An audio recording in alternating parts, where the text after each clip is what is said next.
Well, it's Wednesday, that time again. Welcome to Distilling 101, Distillers Chat, where we try to answer all your questions and give them some decent answers. And hope everybody can join in and offer their opinions and answers as well. So, hope everybody's having a good week. It's hump day. So, as usual, you know the drill. I gotta share the links. So Facebook won't let me anymore.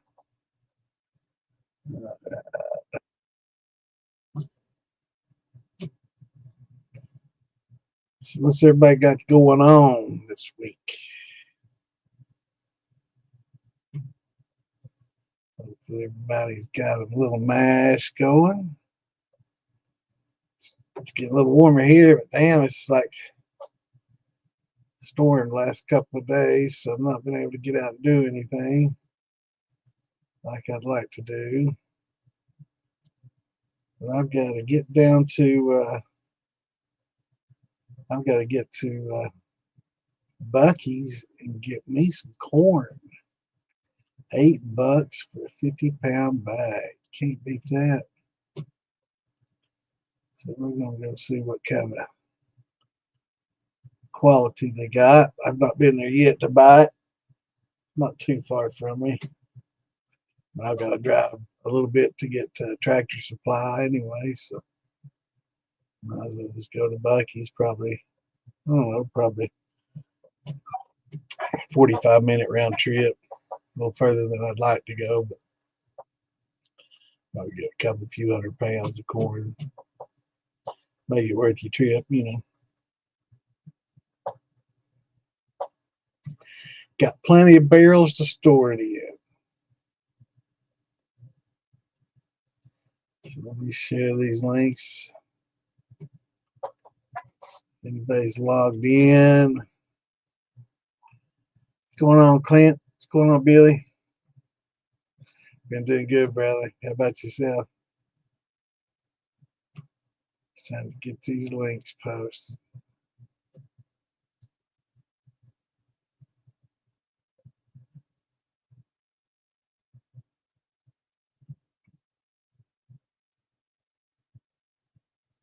So y'all got mashed in and going right now.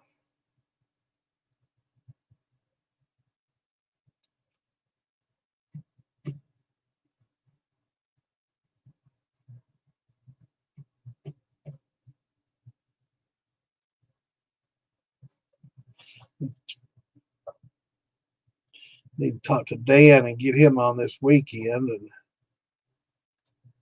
maybe go over the farm to bottle. What all is going on with them.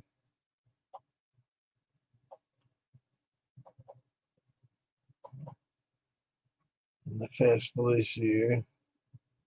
Got some ads out there. They're promoting the boxing already. So hopefully we'll have another ad for the whole festival. Because the boxing, I think, is on a Saturday. And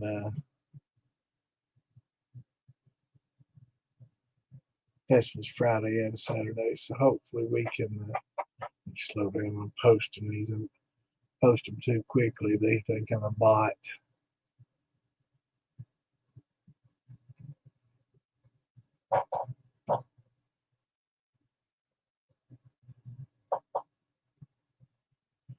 And I'm probably going to get shut down about right now. Yep, I guess. I knew it. All right, so that's that.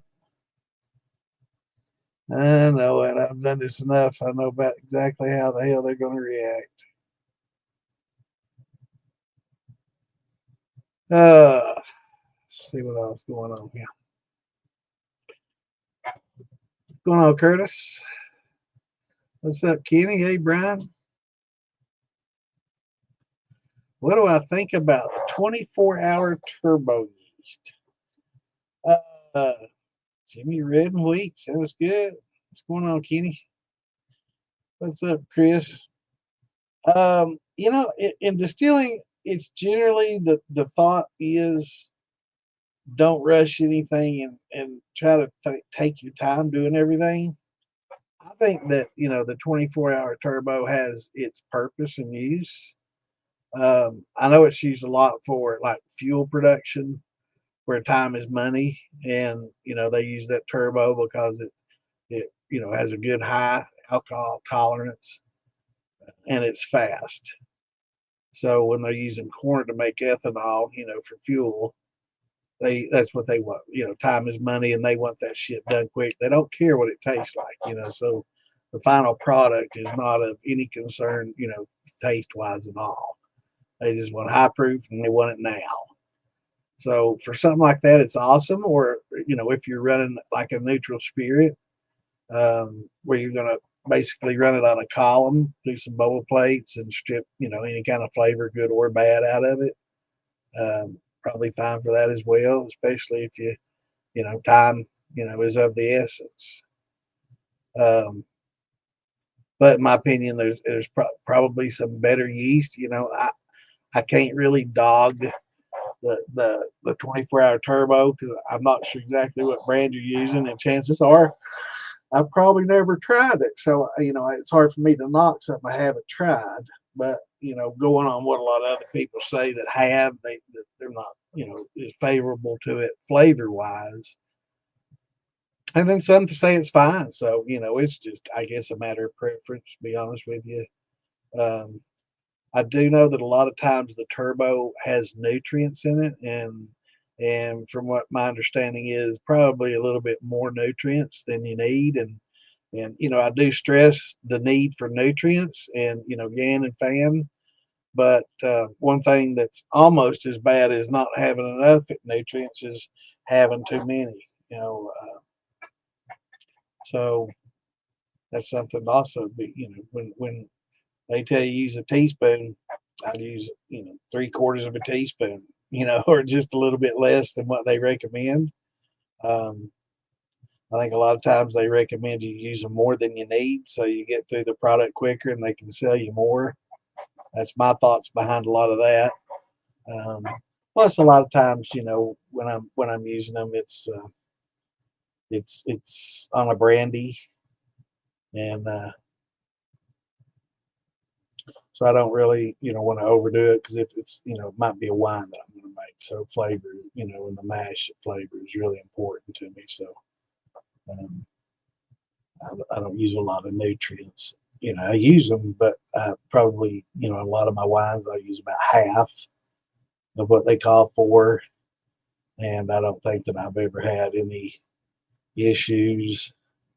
Um, Other than temperature, I've never really dealt with much stalling.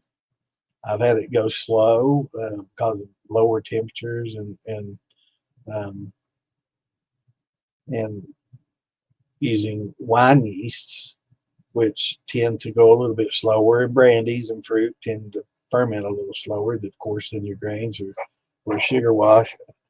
But I haven't done a lot of. I don't do a lot of dish sugar washes, because that would come in handy, and where you really need the nutrients the most. I don't do a lot, but I'll use DAP, and I recommend everybody to use it. It's a good product. If you want to use half, 3/4, what it calls for, that's fine. If you like using tomato paste, that makes a great supplement. It's got a lot of stuff in there that's good. I used to be a tomato paste nutrient hater, because I tried the Bird Watchers recipe and saw how much, yeast they were putting in it. So I knew where, the nutrients was coming from. It was actually coming from the yeast that was cannibalizing themselves. But that recipe, I thought it was trash, because I started reading up on tomatoes and stuff, and they just don't have the yeast assimilable nitrogen or the free amino nitrogen. So just really not enough of either, or hardly any of either, to give the yeast the nutrients they need. It's kind of like I said last week. It's like a plant. It's It'll grow without the proper nutrients, but it's just not going to be what you want. It's not going to produce as much, fruits or vegetables. It's not going to have, good hardy strength. It's going to be weak, spindly, or, it's just not going to be what you want. So, you can get out of it what you put into it. And what's going on, Jeff? What's going on, Fergie? Awesome. Been at ball games this afternoon?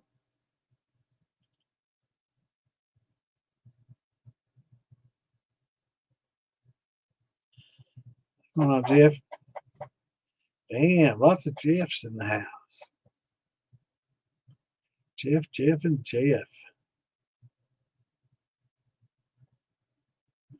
But so yeah, it's got quite a bit of nutrients in there today. So in your turbo, so um, it's got the stuff that it needs. It's just I've never used the 24-hour. Try it and see what you think about it. But when you do that, it's best to try to do two. So do a mash that's twice the size that you normally would if you've got space for it in a fermenter, and take exactly half of each. Don't just take the top half of one and then the bottom half of another that's got maybe more sediments in it. Half each. Rack it all off into one big barrel, mix it up, and then pour half into another one and half them out. That way they're both identical. What's going on, David? How you doing, brother?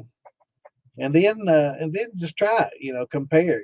Add some turbo to one and maybe some Fleischmann's to another, and just see which you'd prefer between a bread yeast and the other. Make sure you have proper nutrients in the other yeast. Just don't add um, nutrients to your turbo yeast because they've already got them with it.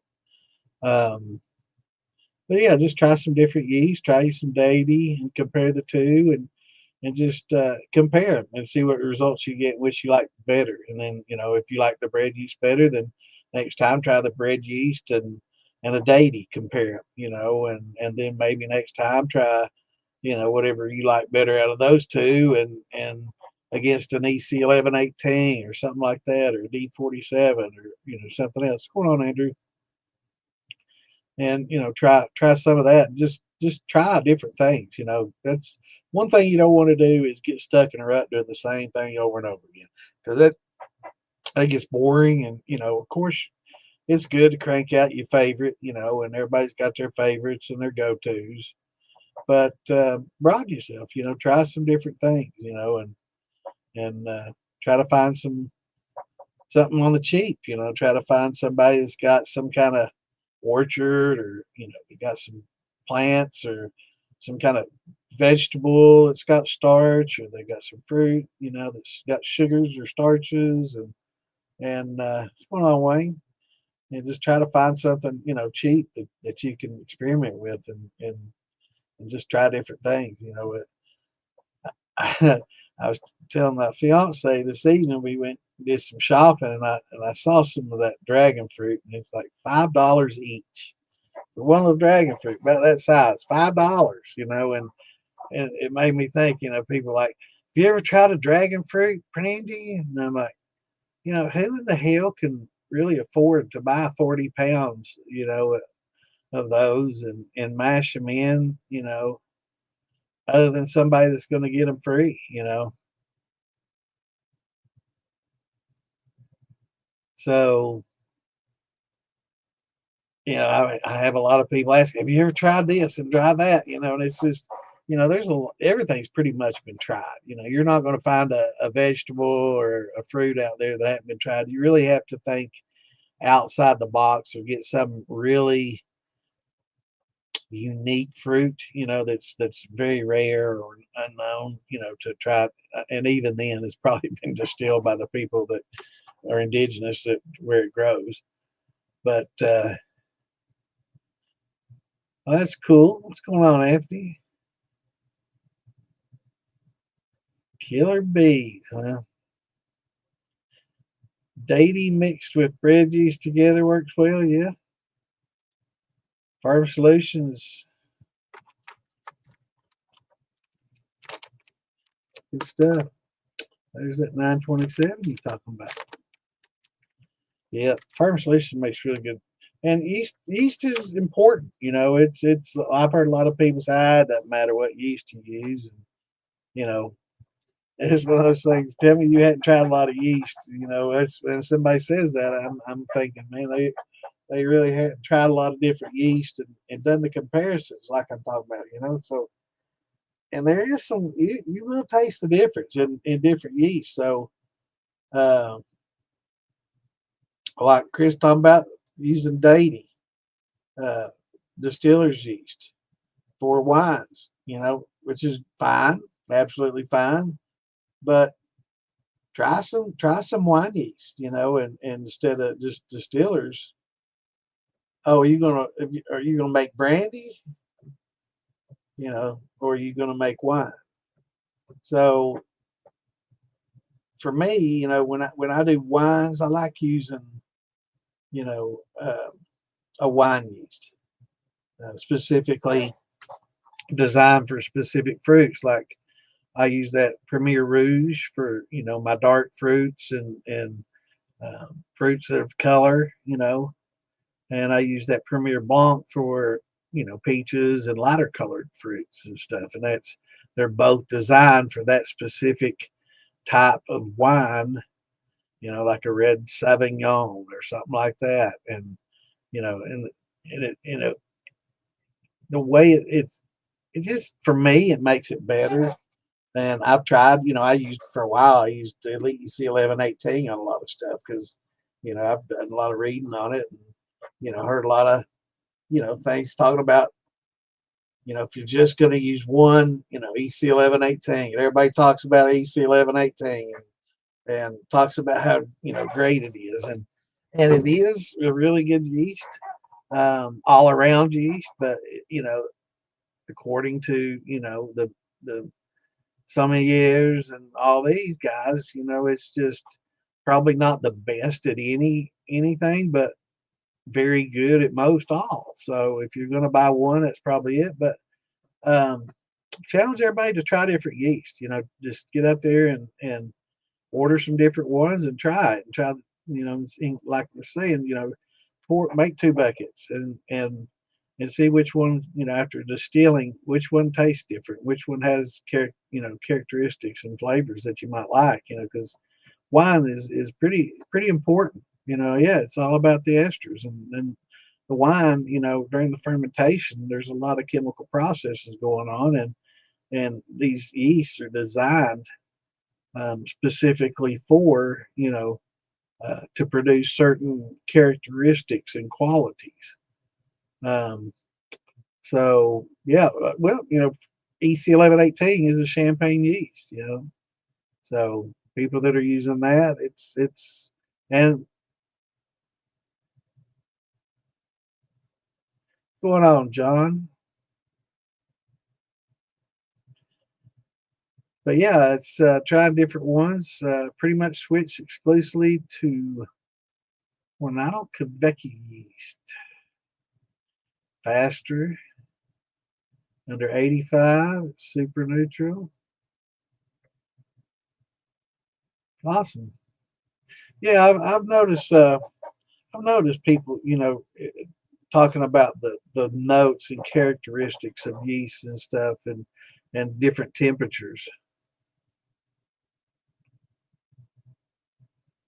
and that the higher temperatures tend to give more fruity notes, and the lower temperatures um, more vanillas and other interesting notes. So pretty pretty interesting how temperatures, even with the same yeast, will give you some different flavors. So that's why you always want to make notes, you know, of the temperature, ambient temperature, the temperature of the mash every time you check it, and things like that. Because there's a when you get down to the point where you want to get consistency, like we talked about last week, you know, consistency is the key um, to making a consistently good product. You know that, but you know, when you go commercial, you know, it's everything. Um, when you're just making it to see how it turns out and as a hobby and just to share with your buddies and all that. It's a lot less critical and important to do. But yeah, out of curiosity, you should definitely try to keep some notes of what you do. And, making notes of what you do in wines, you don't have to worry about that being an evidence because, winemaking is legal. So, just call it wine making notes, and beer making notes. If you're using grains, it's beer notes. And if it's wine, wine notes. Don't mix whiskey and brandy, just wine and beer notes. And as long as it's in that fermenter, it's perfectly legal. It's a beer and a wine. So, but yeah, there's a lot of different flavors that you can get from using each different yeast, and they contribute a lot. A lot of people just, oh, it doesn't matter what yeast you use. And I used to be one of those people. I used bread yeast forever, and it didn't make a lot of difference to me because I ran the same damn thing all the time, But when, I started getting outside my comfort zone and trying to push myself and learn, then I discovered real quickly that, especially when I started making wine, the yeast is everything, means everything.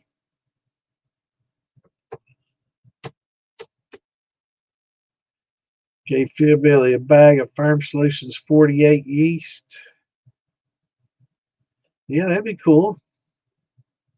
I've not tried their 48. Is there a specific fermentation it's geared towards? Is it a whiskey? Is this a whiskey whiskey yeast?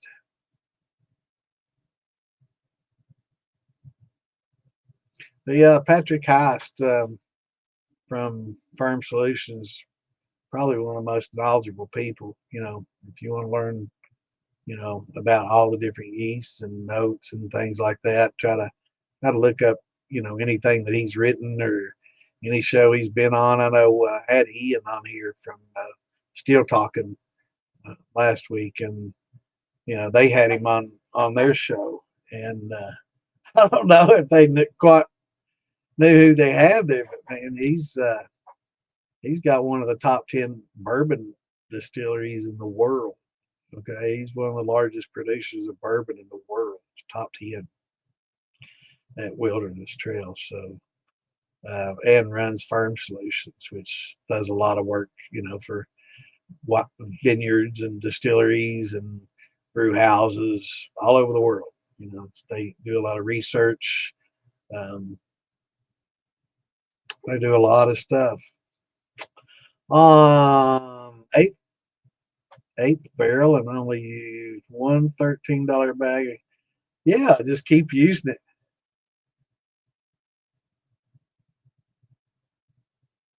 Absolutely.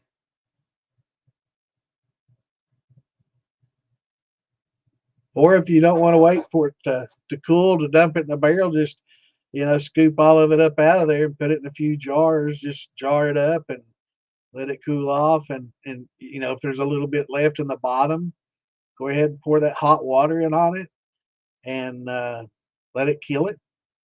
And it can become a little bit of a nutrient for you too, a little supplemental nutrient. And then just dump those jars in when it's pitching temp comes time. But yeah, man, if you do it right, you shouldn't have to continuously buy, expensive yeast.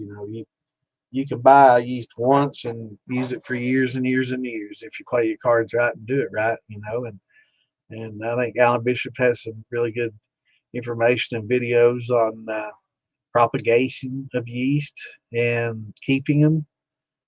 He's got what he calls a copper Donna jug, which is basically a copper yeast brink. I think a lot of commercial places call them yeast brinks, and most of the people use stainless, but copper, I guess, is kind of an old school type of vessel to keep it in. And he's got some pretty interesting videos on that y'all should check out, and a lot of other good videos too. Very knowledgeable guy, great guy too. Busy guy though, so he's probably gonna be hard to get messages, and talk to directly.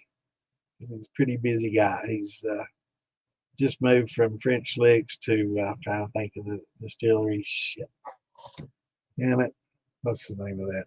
My mind.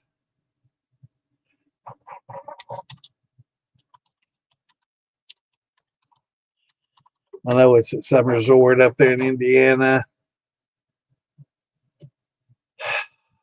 Can't think of the name of it.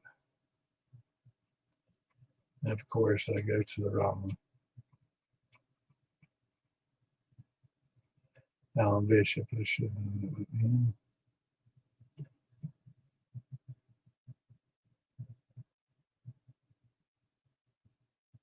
Oh. Okay, here we go.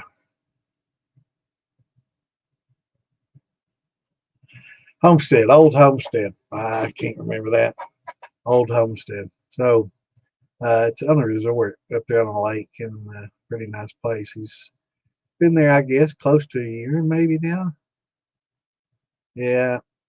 Thanks, Fergie. Slacker. Yeah, Old Homestead. But yeah, nice place. So he's been trying some new things and different things. So he's got creative, abilities now that I guess the old place, his hands were kind of tied. I don't know how much creative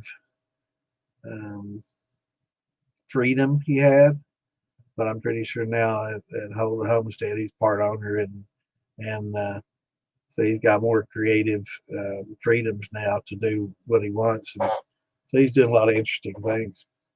Check him out.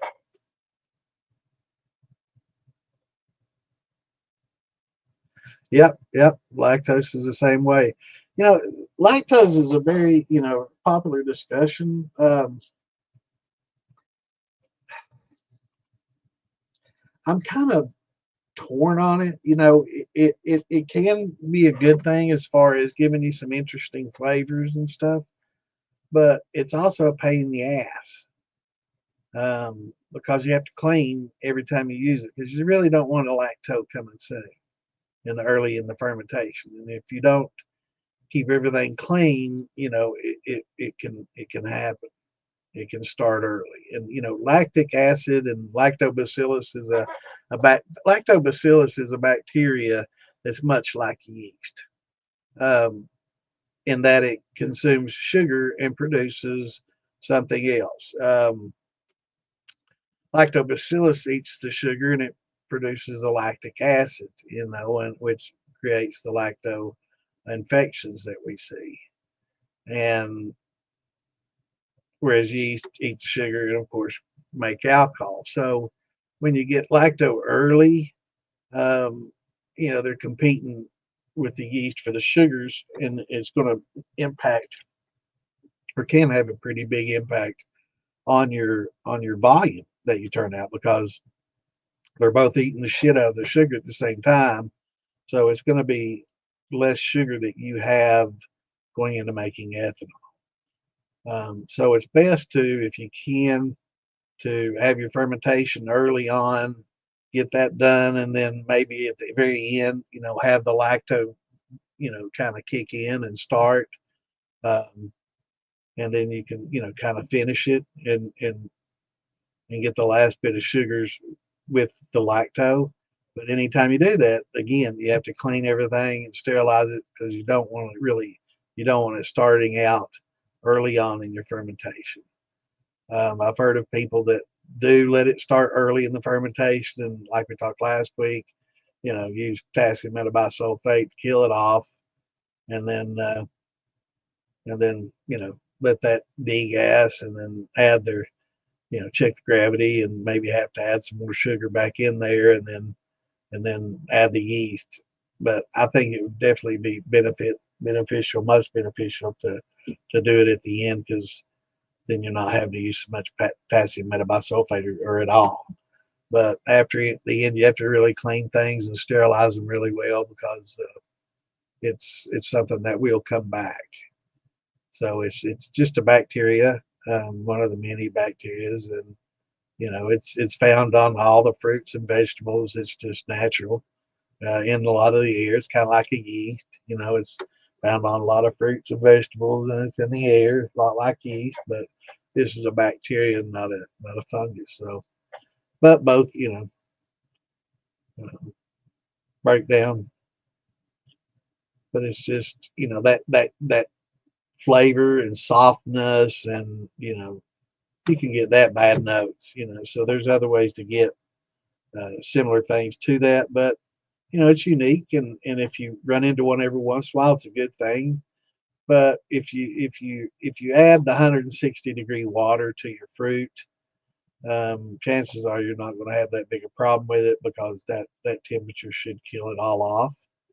And if you do get any lactic acid or lacto infection, it would just be a byproduct of the fermentation, and something that's not really going to be real dominant. You might get it right there at the very end, but it's just not a common thing if you do things and follow the steps, and disinfect, and like I say, cover things, keep it out, and also use the 160-degree water starting off.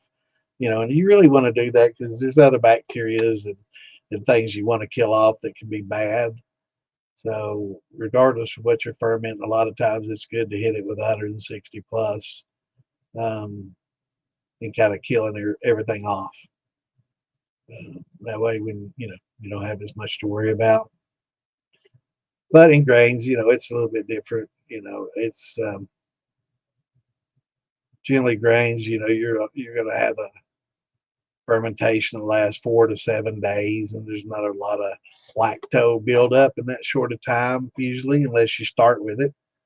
So it's not going to be as much an issue as it's going to be for a wine that's going to take a month to ferment out, and in your primary, maybe a couple of weeks, and secondary, maybe a few more. If you're going to let it get somewhat mature and try to let it clear good.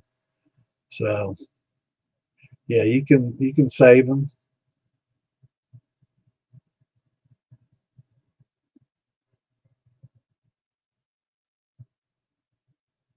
Yeah, yeah, and this is for beer production, Clint. So I noticed in wine, it's always been a taboo thing for wine. But now I've seen, it's things are just getting crazy, and people are starting to talk about, oh yeah, let's have that, let's get it in the wine, and it has these flavor notes, and it used to be, a terrible thing in wine, and now they're trying to make something of it. I don't know if they're just trying to be different or what, but um, up until recently, for many years, it's been considered a no-no for winemakers. But there's always those who are trying to be outside the box and be different, and will do anything to make it different. So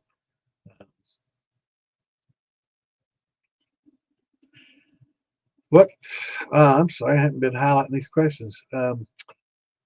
What do you guys normally on ending SG on a rum mash? My starting was 1. I think you mean 1.070. Yeah, it's not going to end 3 weeks later in a higher one. But 1.025 on the refractor, and your hydrometer said 1.000. 1.000 means it's dry, and once it starts to get below that, 0.9999, that's considered dry. So if you started at 1.070 and then take it down to 1, that's perfectly fine. That's what you want.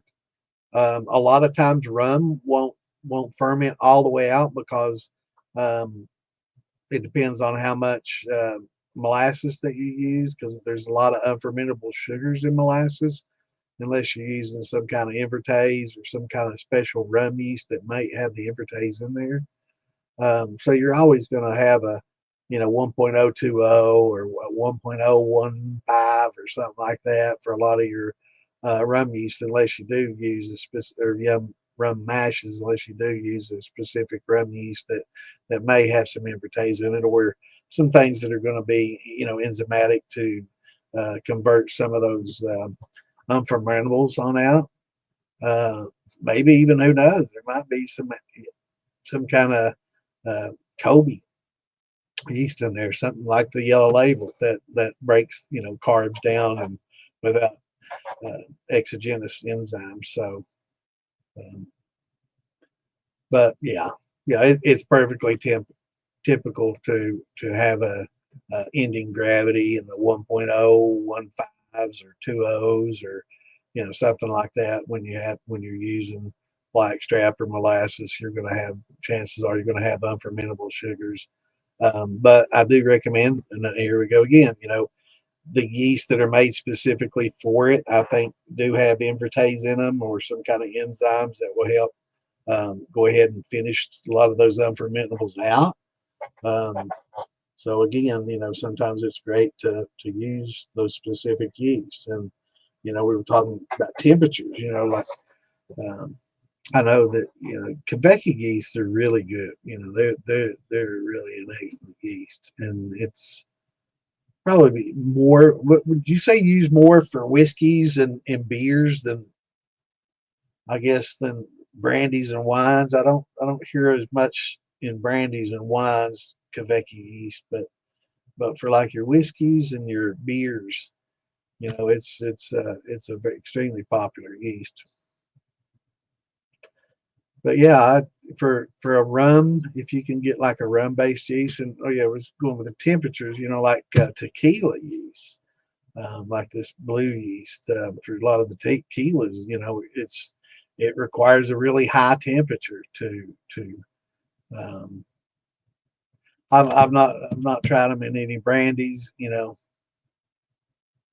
lacto and wine, but there's some people that are trying it and doing it, and of course there's always going to be those trend setters out there. Oh, it's the best. It's giving it something notes and all this. It's silly shit. To me, if it tastes good, it tastes good. I don't know about lacto and wines either. I don't think that's a good idea. Definitely don't, especially for long term.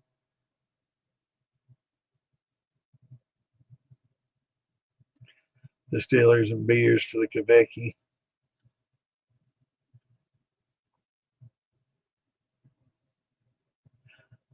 Oh yeah.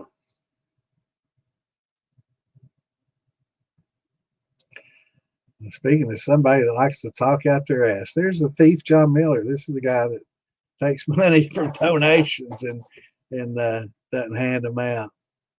So everybody say bye to the piece of shit. Bye, John. Yeah, yeah. There's a real piece of shit right there, and probably the scourge of the moonshine and distilling world. That's somebody you don't want to ever have much to do with. True piece of shit. 85 with blue yeast. Hell yeah, brother. Yeah, they like it a little bit warmer. Yeah, I don't usually ban people for comments, but I'm not banning him for the comments he made. I'm banning him for the piece of shit that he is and for all the things he's done. He took a lot of money for people from East Kentucky. Did this little flood benefit. They never got their money.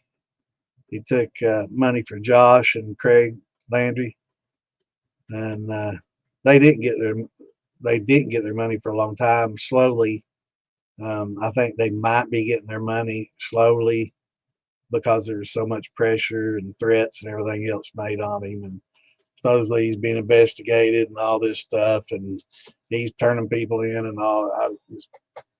Yeah, he's just definitely somebody you don't want to be around, and he doesn't know shit about making moonshine. Early on, before everybody found out what a piece of shit he is, I went to a couple of podcasts, and and he doesn't know anything. He got help setting up selling grains from somebody, and everybody tried to help him, and you can't help somebody like that. He's just you know, strange dude. I think he likes to dress up like a girl too. I've seen some of those pictures. So nothing wrong with that if that's what floats your boat. But yeah, strange dude. Your washes, I usually aim for 1.2.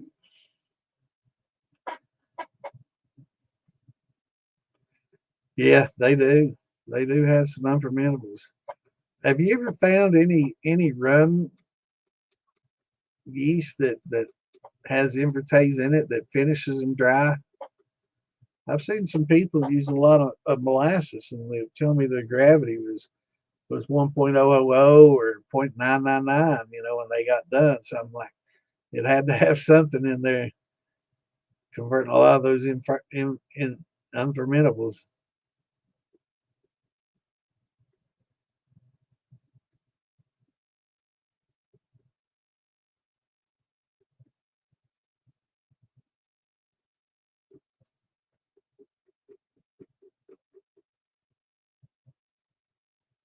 Yeah. Yeah, most people wouldn't even dream of going to 1.2, but if that's what it takes to get your alcohol to the point where you can get some productivity and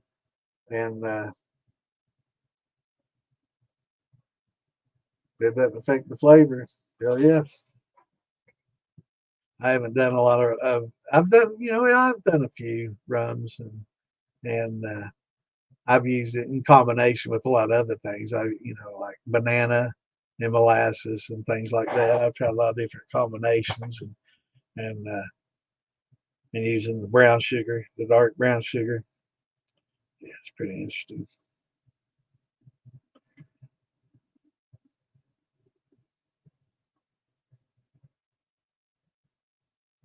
But yeah, that's typical comment from a horse's ass, talking about the horse shit, and yeah, I would say he probably has fermented some horse shit and cow shit. That's about what his stuff tastes like, from my understanding.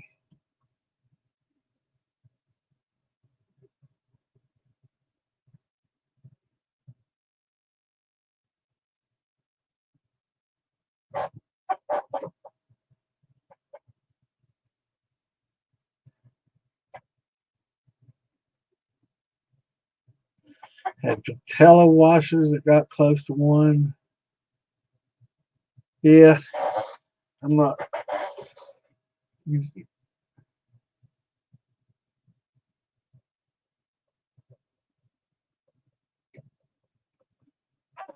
I'm not. You talking about panela? I've used panela. Is that? Yes, I can't chat on there right now, brother. I'm trying to do this. Um, but his name's right there. I don't. Oh, okay. I guess it took it out. Chris, his name's John Miller.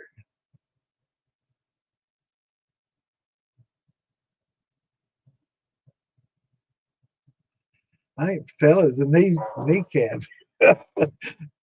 Oh, panela, patella, not patella.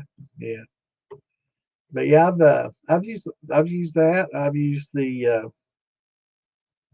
quite a few different raw sugars like that. Trying to think of some of the other ones. Morena, I like that Morena stuff. It's good. Um,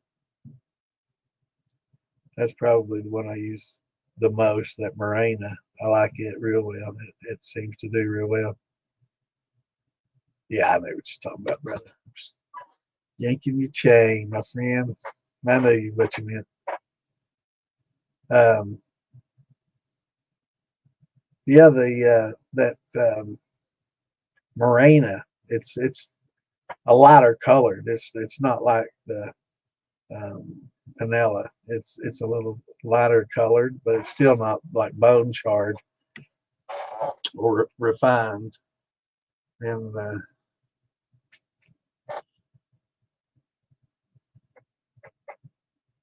So it's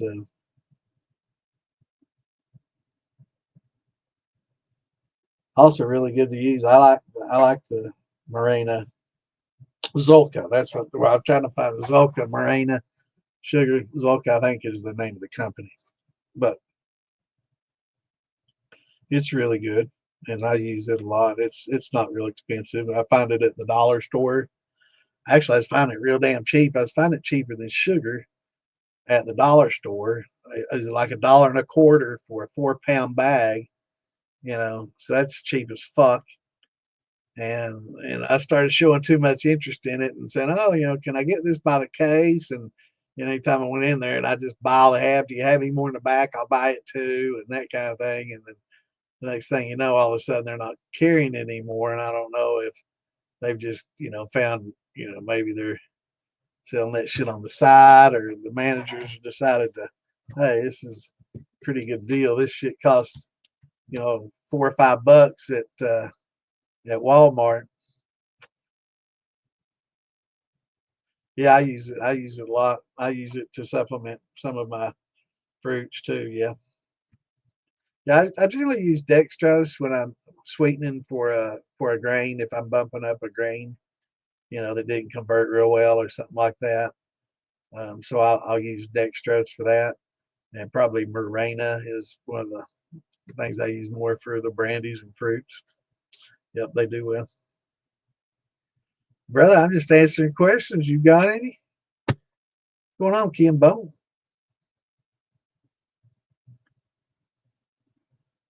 You been playing any Counter Strike? Or not Counter Strike, Call of Duty? Yeah, I couldn't play last night, man. I was going to get on there last night. My fucking internet was down, so I was afraid it wasn't going to be up today. I guess they're doing maintenance on it, maybe. But it was up this morning, so I was relieved. I was afraid, man, I'm not going to be able to do my show tonight. That would be good. But we'll just sit around and shoot the shit. If y'all don't have any questions, we can talk about something.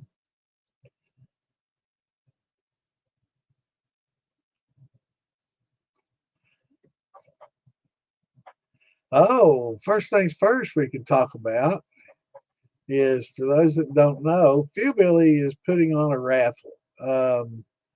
It's basically, he's got a um, big steel. Let me see how big it is. I can't remember if it's a 30-gallon or exactly. Let's see.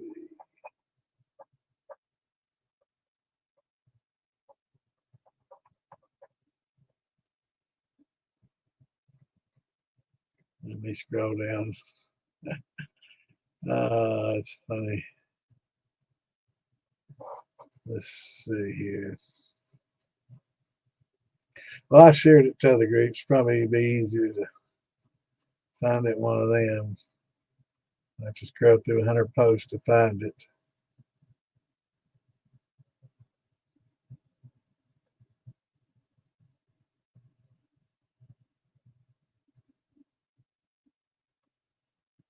Let's see.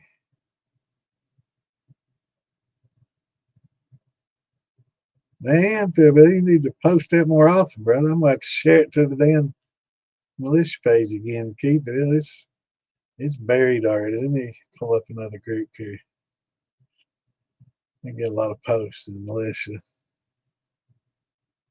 Yeah, let's see. Let me check here.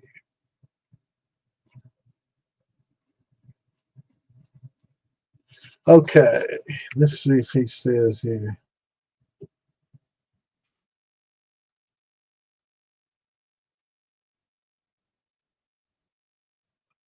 It's from Copper Skill Co. 20 gallon bourbon ball.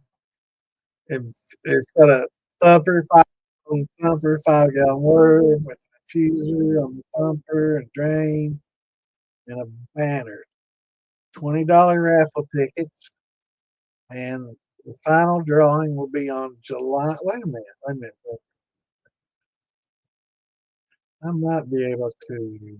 Let's see if I can do this. Let's see if I can do this.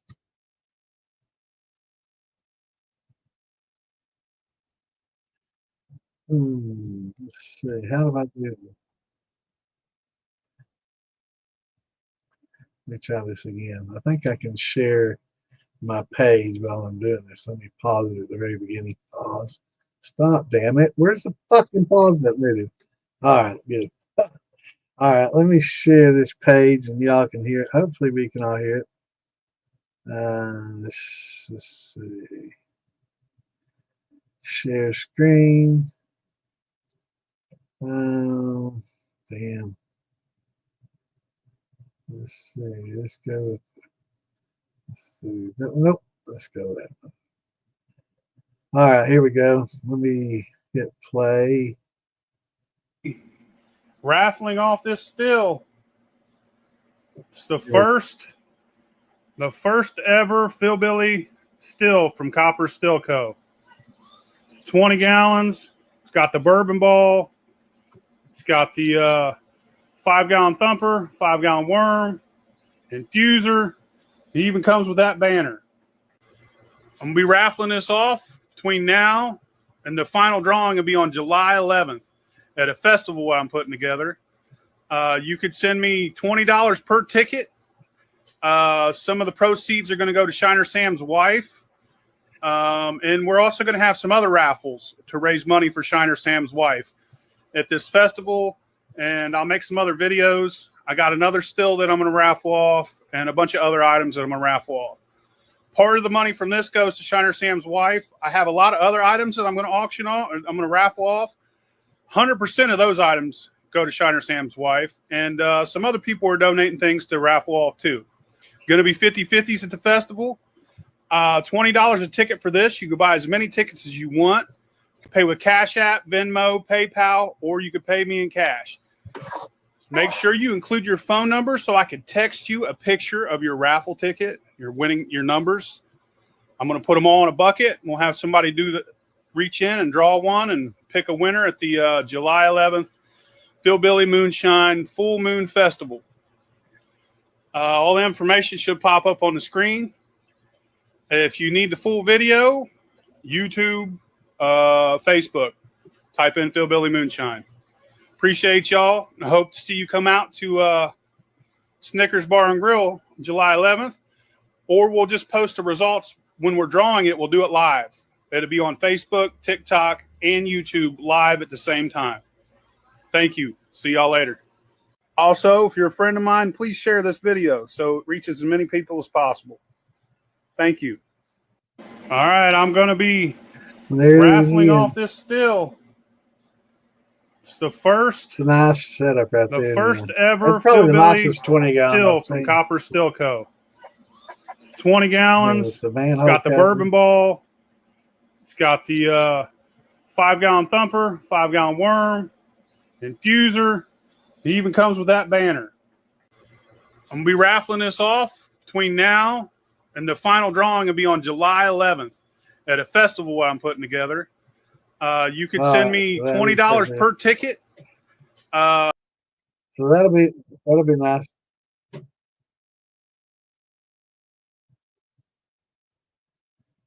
Were you all able to hear that okay?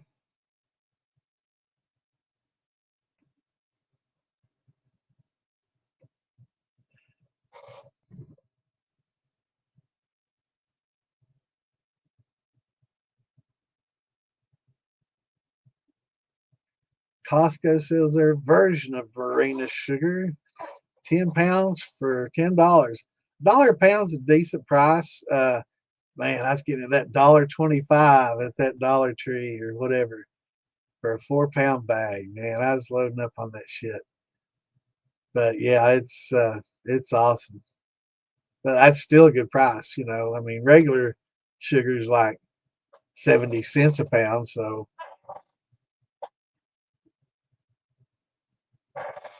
a lot of times that's beet sugar, so that's a good deal. Good deal, Scott. 20 gallon, yes, sir. But y'all could hear that okay? Good deal, good deal. I like being able to share stuff like that. But yeah, it's a good cause. For those that didn't get the chance to know Shiner Sam, he was a great guy. I didn't get to know him, you know, wasn't a buddy or anything like that. I met him in passing at Maggie Valley a few years ago. Um, kind of hung out, didn't get a lot of one-on-one with him or anything like that. Didn't really talk much to him, but I did have the opportunity to meet him. But um, a lot of the people that did know him, really, really said he was a great guy. And he helped a lot of people. He had a good heart, and helped a lot of people. And he passed away, and I guess without a will, and he's going through pro, pro, probated, and so that's an ordeal. I gave up that shit bullshit. I'm playing Mud Runner and the damn ducks. I'm about to shoot and eat fuckers a watermelon. Oh, they are. They eating all your watermelons? Ducks? Damn. Yeah, you need to put your little cage around them when they first get started. I guess when they're tender and they come out just little shoots. A lot of animals like to eat them. Yep, 20-gallon copper steel cup. 20, yep, 20, yep. Bourbon ball, yep. Do I think I will ever go on Master Distiller? I've given that some thoughts. I wouldn't mind it. I'd enjoy it as much. I don't care much about competitions. It's hit and miss. It's you can distill your whole life and have a competition and something go wrong and just turn out a bad product, and there's something that just doesn't work out right, or being outside of your comfort zone and something different. Um, I know that I'd get on there and they'd say, are we going to do absinthe? And it's like, I've never done an absinthe. So, that would be my fucking luck, to get on there and have to do something that I've never done. But I'm sure there's worse things that can happen. But I think I would more enjoy, meeting a lot of people and, becoming part of the Master Distiller family and all the contestants. It's kind of a brother and sisterhood of all the people that have been on it, and making friends with the people that are on my show and or the show that, I'd be filming. And, they do like 5 or 6 different shows at once. So, you'll have 15, 18 people, I guess, divisible by 3, 3 times 6, yeah, 18. So, you'll have quite a few people that are there, staying at the hotel, and you may not see them during the day while you're filming. And I guess they do different sets at different times, but they try to do a bunch at one time like that to save money. It's all about money. And yeah, I think it'd be pretty interesting. I've never put in for it. Um, I don't know if I'd rather be on Master Distillers or their actual show. I think the show would probably be funner, because it looks like a good time. But yeah, I wouldn't mind doing either or both.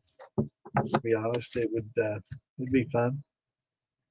But I would like to do it in the capacity where I'm trying to, help and teach and you know, instead of being a villain. I don't want them to cast me as a villain and say, all right, you gotta take over being the bad guy.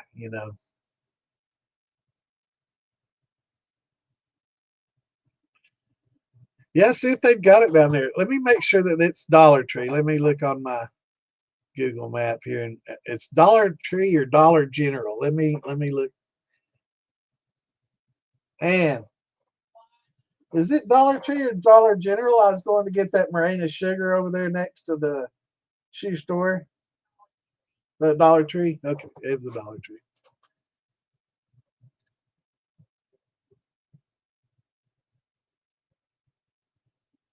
But they don't have it anymore. That one, it pissed me off. But I used to go to different ones, and sometimes I'd find one or two left, but people get caught on to it. A lot of pastry chefs and a lot of people that cook sweets. What do they call them? Starts with a C. My mind's going. Well, they call us people that make confectionery. Yeah, confectionery. I depend on Ann. She's my word getter. Her and Lisa help me. Yeah, I think they would be fine. Yeah, well, Walmart definitely has it. It costs a little more, yeah, but it's still reasonable. You know, and Costco sounds like very reasonable at $1 a pound. So that's still $4 for a 4 pound bag. It just kills me. I was getting them so cheap. I got everyone I could get, so I can't feel guilty that I didn't get enough. You know, that I left some behind. Maybe I shouldn't have been so damn greedy with it. And they wouldn't have been so suspicious. And but it's funny, you know, because they carried it for a long time, and then all of a sudden I go in there and hoarding it. All of a sudden they don't get it anymore.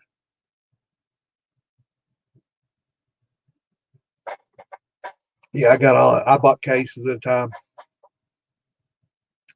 I'd take every case they had, man. I'd say, well, how much you got? And they said, well, I think that's all we got out front. And I went, let's go in the back. Look, they go in the back. Look, yeah, we got another box. I'll tell you it too. But it's good. Yeah, it's good sugar. Marina's good sugar to use. Yeah, exactly, Scott. You know, it's several thousand minimum. You know, that copper steel isn't cheap, and that's a top notch steel, man. With that big manhole cover, big portal on the front like that. I mean, that's you don't normally see all that on a 20. You know, maybe a 40 or a 50 or something. You know, I think North Georgia uses them on a lot of theirs, and Copper Steel Co. and Tracy, and a lot of these guys use them, but it's usually on a lot bigger steel. Excuse me. Yeah, that for how many people will probably enter, you could probably buy that steel just by buying those $20 raffles. But I'd hate it, you know, if I bought like, you know, 100 of them for 2,000, and then all of a sudden somebody that bought two won it, I'd be pissed off.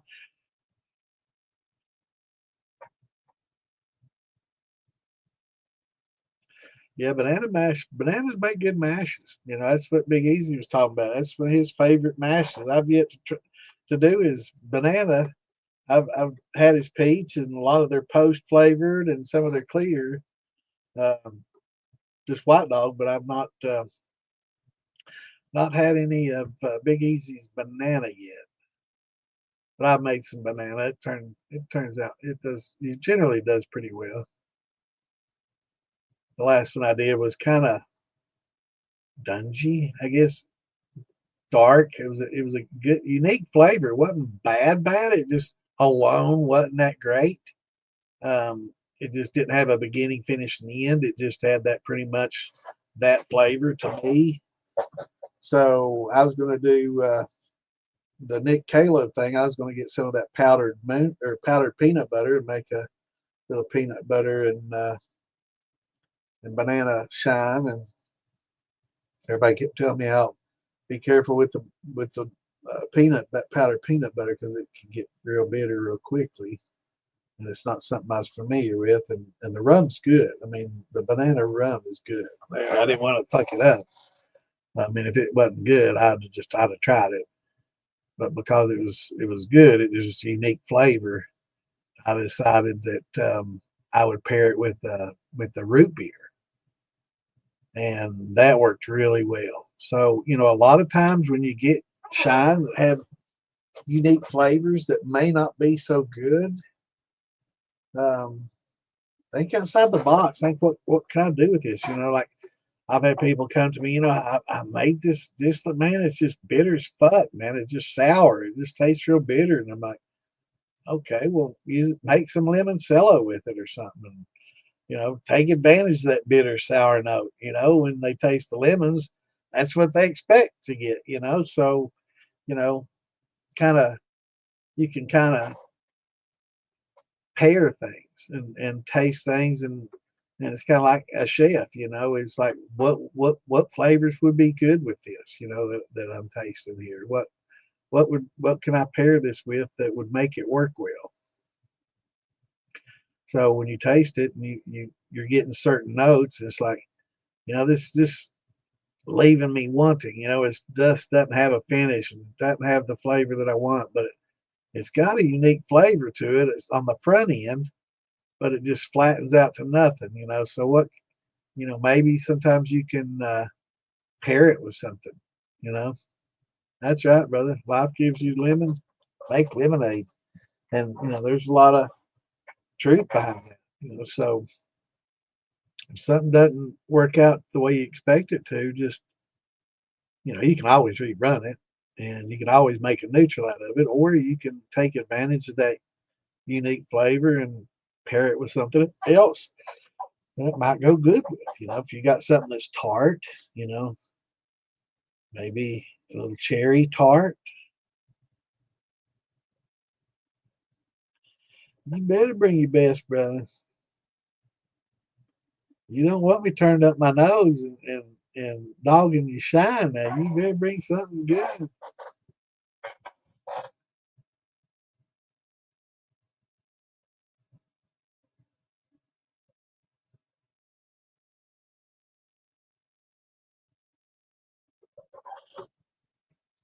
So what do you bring, Chris? You got some grains, brandies, what are you bringing? I heard you got your camp spot for your camper. Just be careful coming down, man. It's a pretty long drive.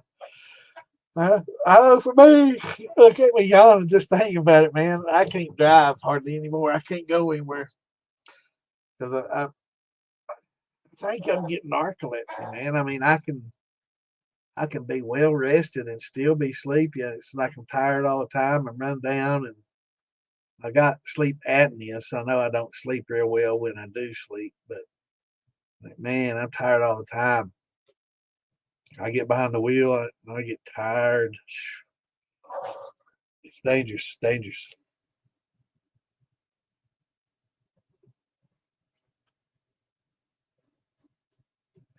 So yeah, that'd be pretty good. I'm trying to think of something I can donate to the raffle. I have to give that some thought.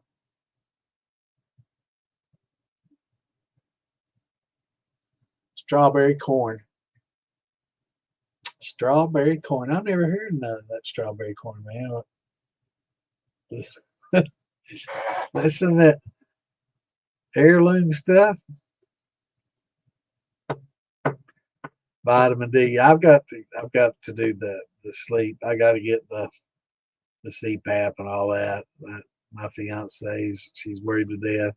You know, I go a minute or so without breathing often while I'm sleeping. You know, I just don't breathe, and it scares her to death. You know, it affects her sleep too. She's afraid to sleep because she's afraid she'll miss me not breathing and not elbow me to make startle me into breathing. You know, so it's affecting her as well. So I need to.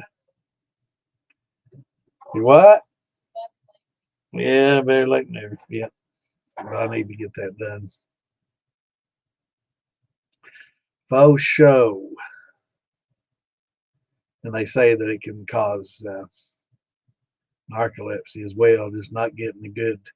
What it is, you don't get good REM sleep. You know, you don't get that deep sleep where you get that rapid eye movement and deep dream cycles and stuff. It's I'm a very light sleeper. So anything that happens around me, you know, I can hear it and wake up. So I don't get good REM sleep, but I just stay tired all the time as a result. I think that has a lot to do with it.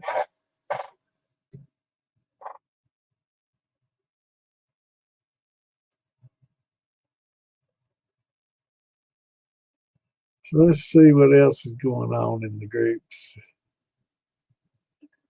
Let's see what's up in the militia.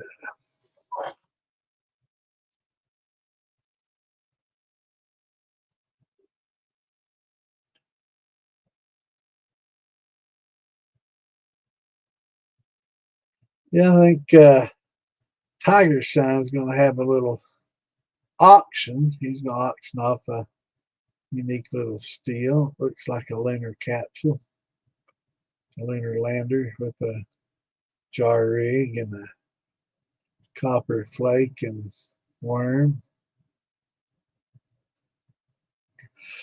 I don't know if a lot of you know, but yeah, the between London and Somerset, Kentucky, a few days back, got a EF4 tornado blow through, and I think 20 some people killed. So it was devastating. It was. I don't know if some of you seen some of the posts I made. Man, I can drink, man, and drink and drink and drink and still not sleep well, Scott. Yeah, I can though. I do sleep a little better. Well, I fall asleep in my chair where I'm up like this. I don't snore as much with my chin on my chest like this when I fall asleep in my chair or my lazy boy or on the couch. But when I'm laying back, you know how you draw and your tongue gets like your throat, you kind of restrict your airflow. That's what I do.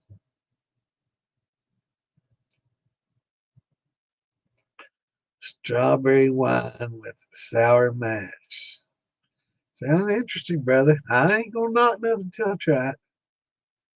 Yeah, it's devastating. It was just north of you, Tim. So, but I saw a good. What was really weird is they showed NASA um,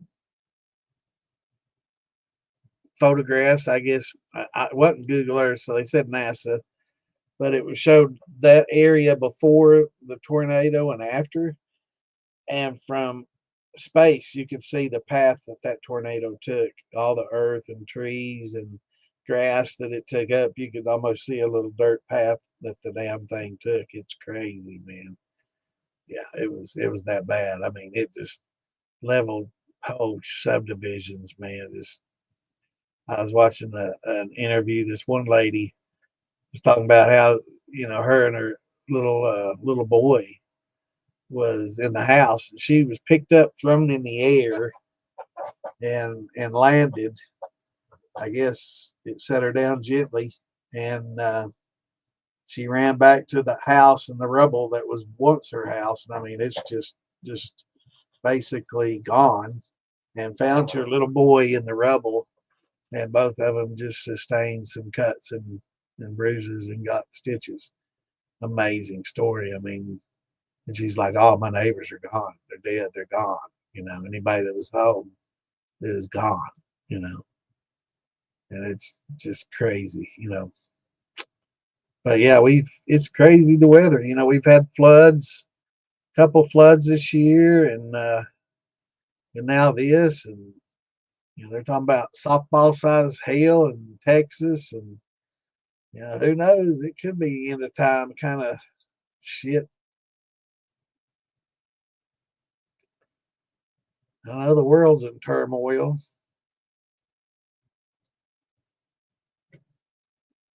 Let's see what else on the list.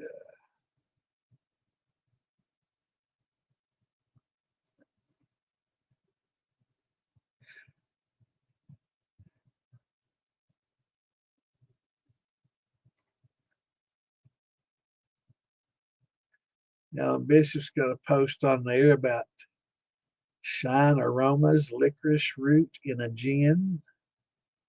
It's another thing I haven't really made a lot of is gins. I'm not the biggest gin fan, so I've never really done it a lot because I don't like drinking it.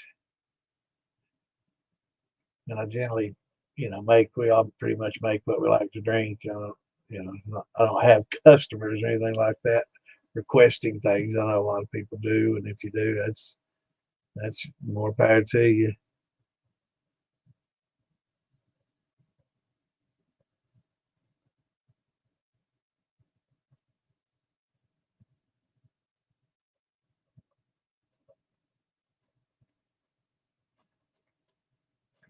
I'm not seeing a lot of questions, just a lot of posts.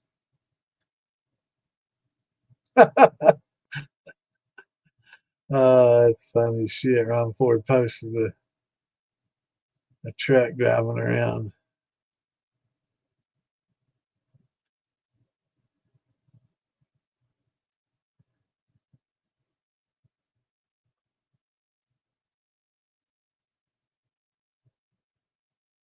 Yep.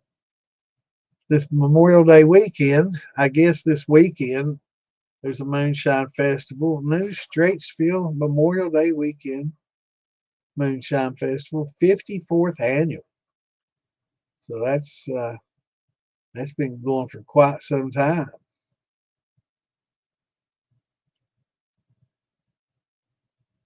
Let's click on that and see.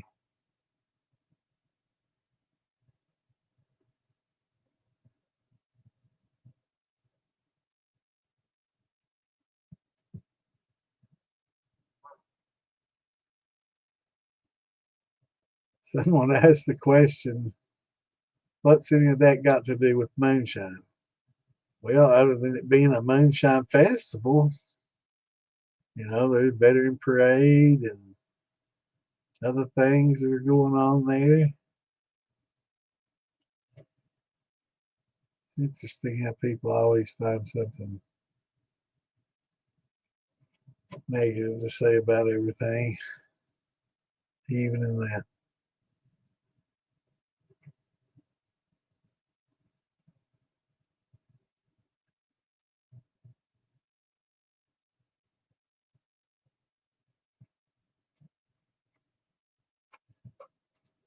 I'm just looking for some time, guys. If you don't have any questions for me tonight, man, you're killing me. My brother-in-law brought home some watermelon shit from Kentucky. It's nasty. Well, that's because I didn't make it.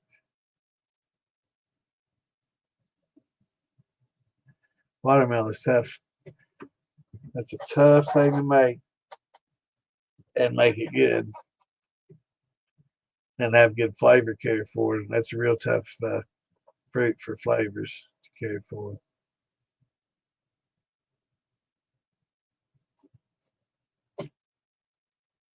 So Fergie, you coming home from a ball game?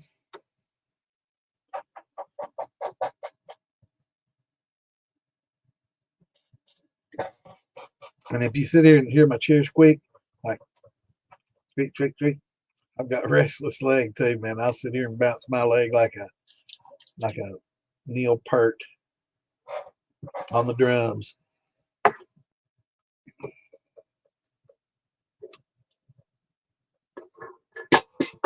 Yep, dropped the can.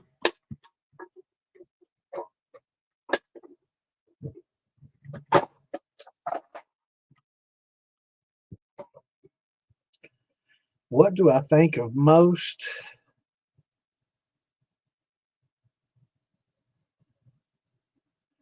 Wait a minute, let me go with this one first.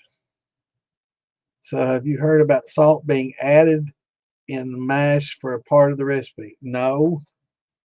But I have heard of people trying to use salt to separate alcohol from the mash from the water, which isn't really a good idea.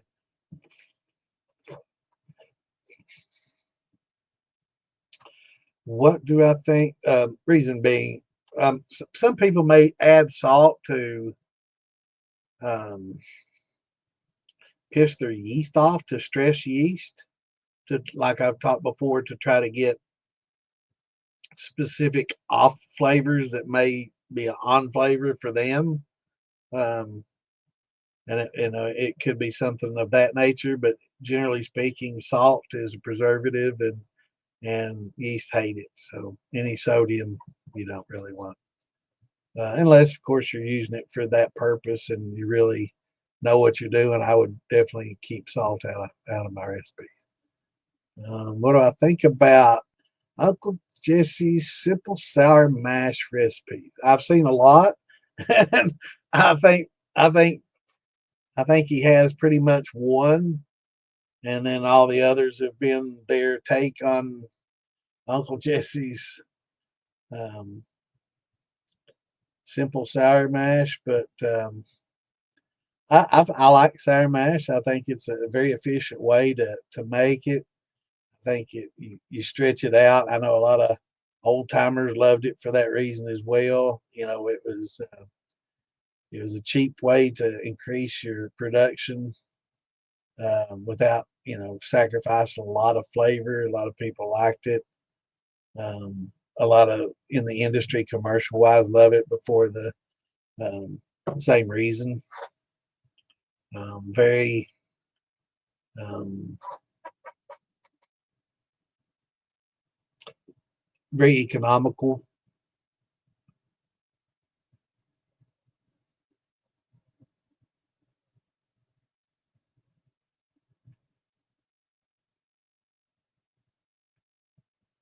Yeah, strawberries. I've had okay luck with strawberries. Watermelon, not so much. Pears, not so much. But strawberries haven't been too bad. But yeah, watermelon, it's just so watery. There's not a lot of flavor there, and it's a tough one.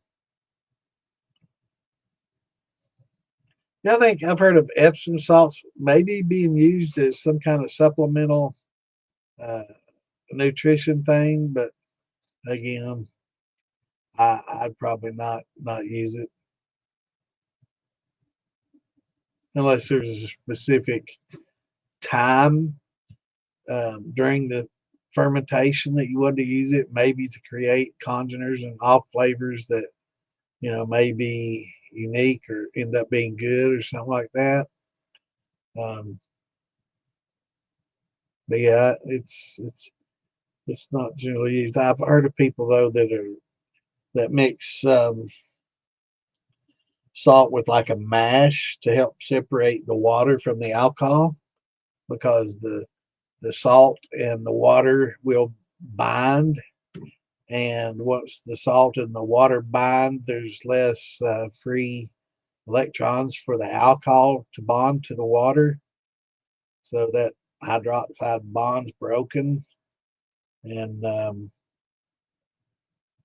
it kind of falls out. So but it's going to be salty still. So yeah, I wouldn't try to. It's best just do like an Applejack if you're going to do something like that. Tim made a watermelon last year. Didn't turn out well. Did you use pectic enzymes?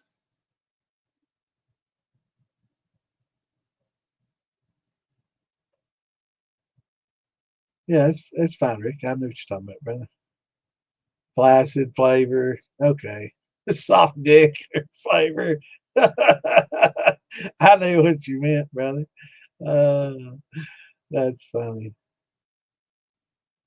That's funny as hell. Well, autocorrect does that shit to me too, and it pisses me off because simple words that I fucking misspell, it won't correct those. But words that I'm typing out, all of a sudden it will. And I'm trying to think of the one that does it all the time, and it ends up just sounding gay. And I can't remember what it is, but there's one that I I, I tend to make the same mistakes like L. I hit K a lot when I'm typing on my phone, and but there's something I can't remember what it is, but it always changes it to something that sounds really strange, and I can't remember what it is. I'll remember it next time I do it, but it just ends up being weird. I can't remember what it was.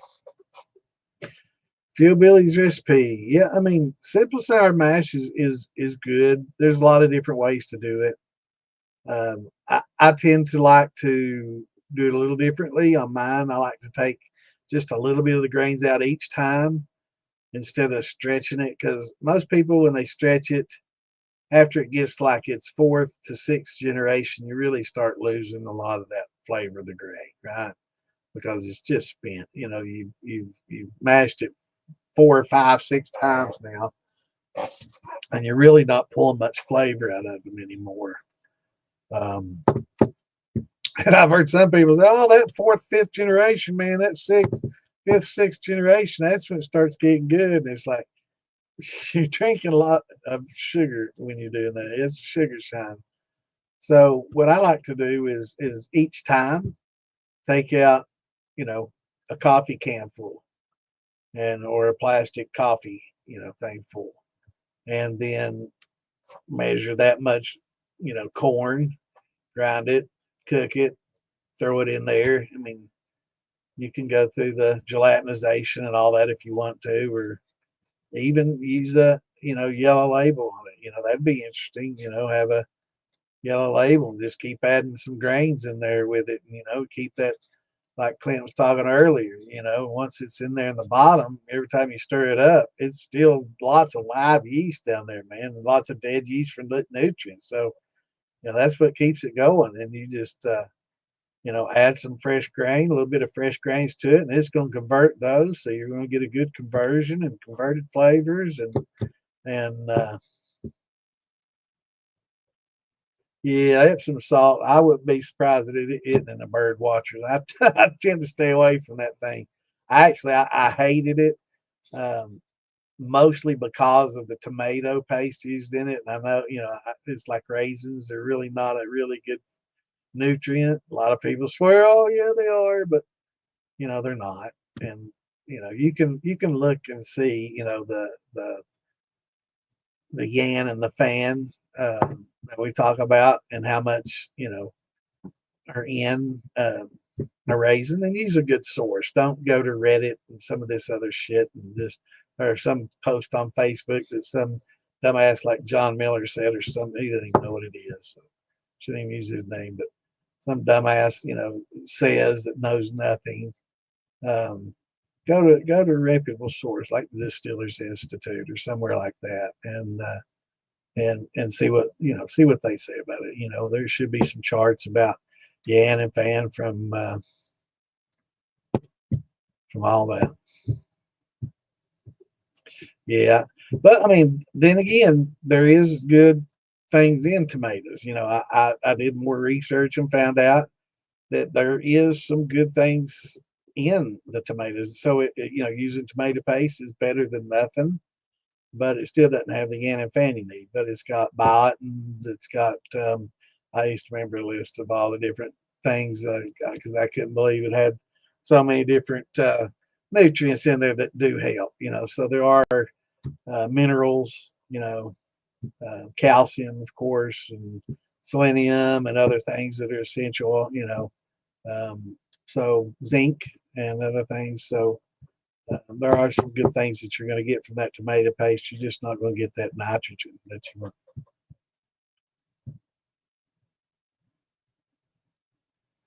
Yes, sir, man. Leave you hanging, don't it? Then you just have to drink your sorrows away. But yeah, with again, just whatever you take out, add back. So if you take out a coffee can full, cook you up a coffee can full, and it's easy because you can do it on the stove. You're only doing small amounts to supplement. 10% or so to supplement, and you can perpetually do that and run it all summer long. And each generation will taste just like the last. It'll be, do it identical to the last, and use your back set sparingly, and you know take a certain percentage out of it each time and use it. Check your pH and try to replicate the same thing over and over and over again, and you'll get that consistency that we're looking for. How well does corn help a mountain brandy? It can make it or break it. Yeah, I think spell check got you, Chris. Um,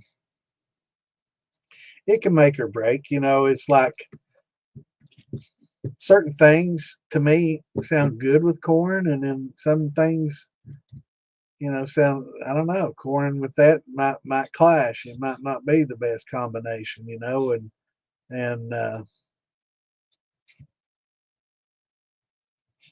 So it's just, drink some corn liquor and get that corn flavor and think about that corn flavor and what that corn flavor would be good with, paired with pears. But mountain brandy's kind of a newer thing to me. I've never really in the past, thought much about the combination of the two. To me, the only one that I've ever done and really didn't consider it like an apple brand or a mountain brandy was an apple rye. And mixing apples with some rye to get a spicy apple rye. So I guess that's a mountain brandy because you're using a grain and a fruit, but that doesn't have any of the corn in it. But yeah, I don't know. It's just everybody's taste is different, so experiment. Um,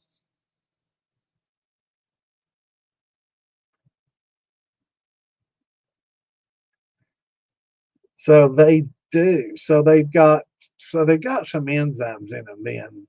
So it's got like a pectic enzyme in there too if it's breaking and all that cellulose, the cellular down. So it's interesting. So I'd say you'd have to supplement more, or maybe it might not be good to use for that reason. Interesting. I never thought about that. I've not used it yet, so I'm not sure, what characteristics it has and what it does. So it's good to know that it ate all the meat out of the corn and left the kernel or husks. Um, that tells me that it's got something similar to like a pectic enzyme that helps break down a lot of the cellulose. So, maybe when you use the yellow label, you might have a little higher head. Have some more heads. What did you have more heads, Clint?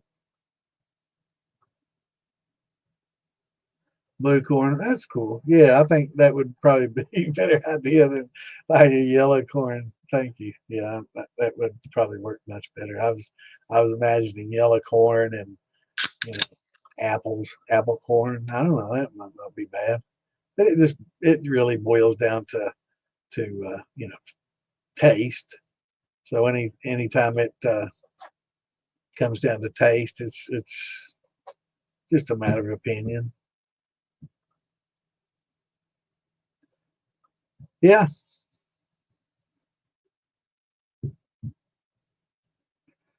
good for beginners. Yeah,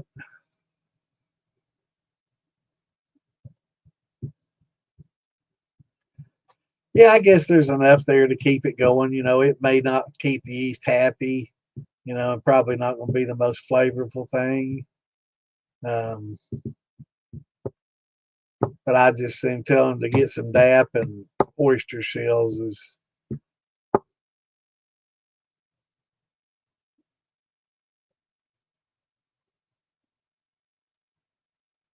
I like using the DAP.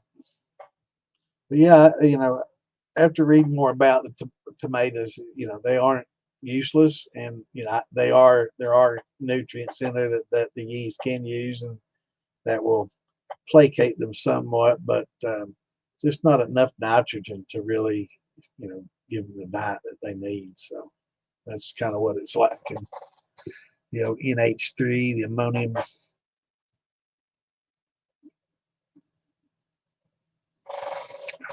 So Jeff likes his rye. Kind of a love or hate peach rye. Yeah, that'd be all right. Red corn and apples. That's two people says that. So little Jimmy Red and Granny Smith. Little match made in heaven there.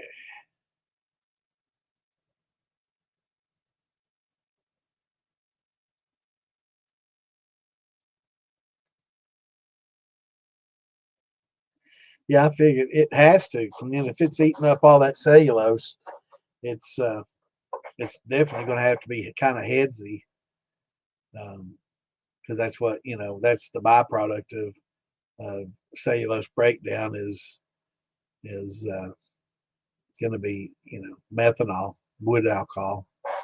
That's what when cellulose gets converted, um, that's what it converts to is wood alcohol, methanol. So there's definitely going to be fours, more four Z's heads. Yeah, for sure. Peach rye wouldn't be bad. Doesn't sound bad. Yeah. Apple rye, peach rye, but it's just corn. I don't see corn. The spiciness of a rye. I can see that. Maybe even some oats in there to soften it. Peachy oats or something. Make a nice creamy oats or something. But just corn and peach or something like that. That just doesn't ring my bell as something that'd be awesome. Buddy Butcher and Ambrosia this week. Awesome. So that's quite a few people liking corn with their apples. It's interesting. But, I've just never have really considered, other than, of course, the rye, apple rye. Not done any peach rye, but that does sound interesting. But yeah, that I guess you could still consider it a mountain brandy. But growing up, I didn't do mountain brandies. I really hadn't done a lot of brandies until the last decade, last 10, 12 years. I started getting more into the wine making and brandy making. I did maybe a few here and there over the years, but, that's just when fruit was real cheap and just an experiment, and it wasn't notable. So I don't think it ever turned out anything great. And I definitely didn't drink a lot of wine when I was young. I wasn't a big beer or wine fan, but I like wine now. I enjoy good red wine, and I've got some cherry wine and some plum wine I make. It's really good. I've got some strawberry champagne that's good.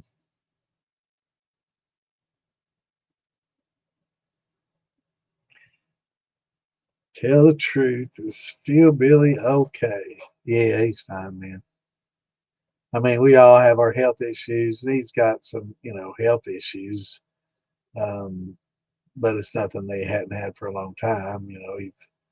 We've all got our little problems and stuff, but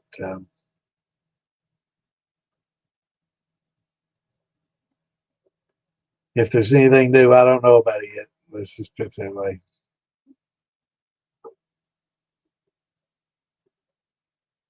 Yeah, he's doing a little bit more content. I've noticed he's putting out some videos, a few more videos now, so that's good.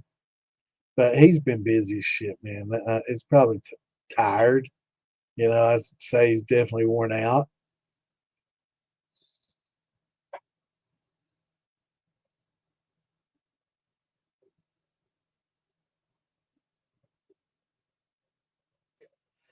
Yeah, I haven't seen the banana molasses video yet. I haven't been. I haven't spent much time on Facebook today, so I look forward to checking that out.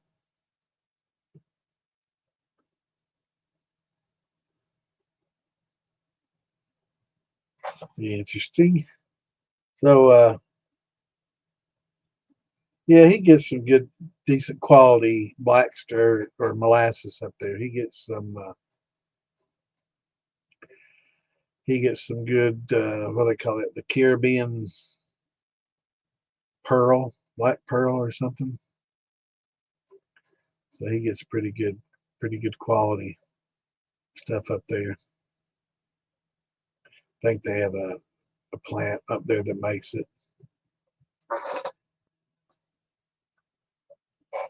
Yep. Yeah, it was panty slippers, man, for sure. Um, Feel Easy and Cyrus ruined your life. Well, that's good. Blame them, not me. I'm just helping you through the addiction that they started. I'm just crisis counseling now, just trying to help wade through it. But yeah, I made some pretty good strawberry wine, and it was sparkling, so it's like a champagne. And I didn't de-gas it or anything, so I let it stay as champagne, and I've got a bar that saves me wild bottles and bottles, and I'll go get them every couple of weeks or so, and I'll take them a bottle of that strawberry champagne. Them girls love it. It's real dry. It's got a real strong champagne or a strawberry flavor, but it's just real dry, so it's not sweet at all. But it's got a good strong strawberry punch, but it's not a sweet one. So it's a dry one, finishes dry. I told them how low sugar it was and diet, and you know, all of them ate that shit up, so they love it. That's awesome, man.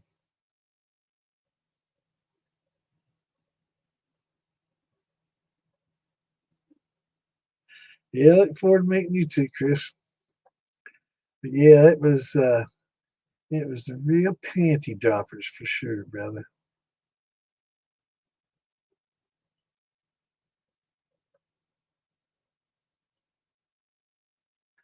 No, it wasn't that far at all in Elizabethton.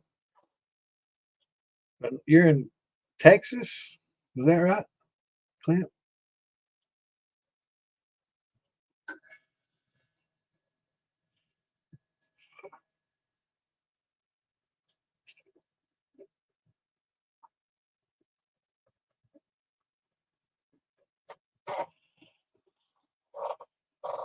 Yeah, it's been a bad day for me. I hadn't been feeling really well today.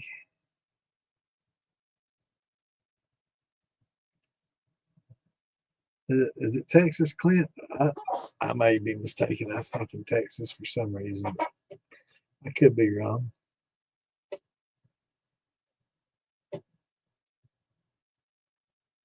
Definitely wouldn't be the first time.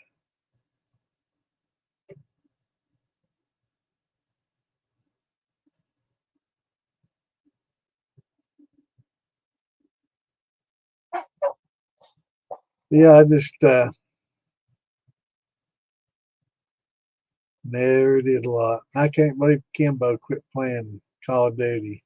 He was scared that I was gonna come in there and own him. You know,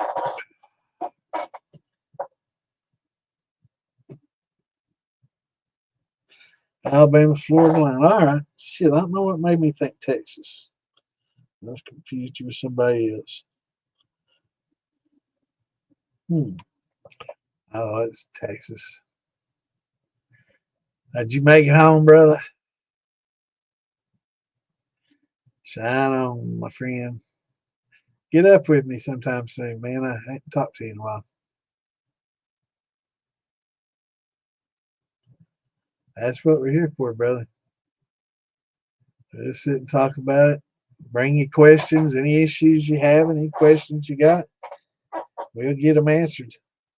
I know the answer to a lot of them, but I don't know it all, and what I don't know, we can find out. I've got some pretty good resources. I go to the Distillers Institute. I get a lot of information from there. All right, brother. You and Robin have a good evening.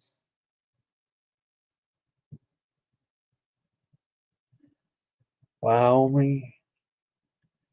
Well, I mean, Allegiant Airlines flies pretty damn cheap, and for to fly, and maybe have somebody meet you there in Asheville or somewhere. I think they fly into Asheville or somewhere close by, and, maybe go on in from there. Hell yeah.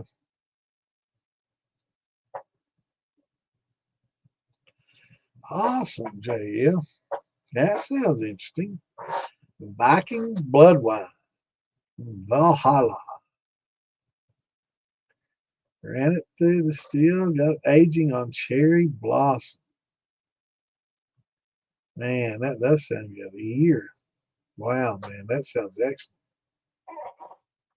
Damn, making me thirsty. It's just time to have a drink. I wasn't going to drink tonight, but it feels good. If maybe a drink might make me feel a little bit. Look at that, my brain Jeff. This is just how much sip on. This is a weedy weeded bloody butcher sour mash. 135 proof. Trying to kill me.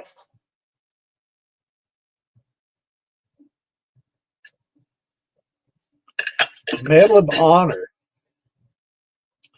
I haven't heard anybody playing that since Allied Assault. You know, back in the day, those were played on, basically, there were two sets of servers. There was England, I don't know, it may still be that way. Europe and US was on server, and then Africa and Asia was on a server. And as far as the American and Europe server, I was ranked 14th at one time. I can't say in the world. I usually do say in the world, but it actually is 14th in America and Europe. But that was during Pacific Assault and Allied Assault days. Let's see. I love that shit. That was a good one. But yeah, I was had a buddy of mine. We played it every evening. He was a physics teacher. We played every evening, but yeah, here we go. But I worked at home, so I could cheat and sneak and play. I got quite a few more hours in than he did. He was ranked in the top 150. But yeah, here we go. Medal of Honor Breakthrough. You remember that one? Spearhead. Allied Assault. I got Pacific Assault in there somewhere. Yes, sir. Awesome games. Those were. I kicked ass. Loved that game. I mean, I played the shit out of that. I was feared man. I was my nick was Sir Psycho back then.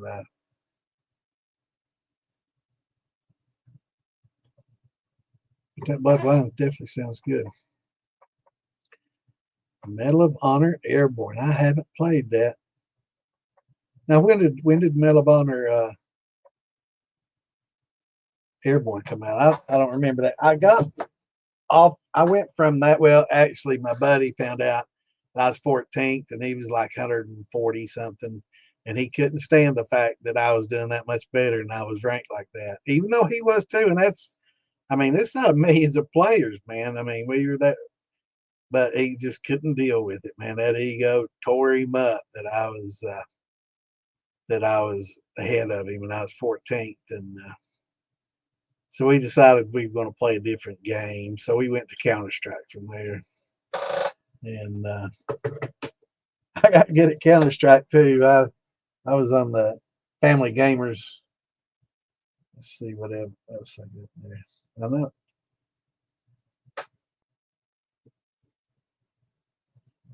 know I got a Pacific Assault in there somewhere too, but I didn't get the Airborne. Didn't play that one. 18 hours, bro. Why don't you just fly, man? You know how much gas is going to be? Just fly and get a damn room. Unless you just want to take the camper and have a good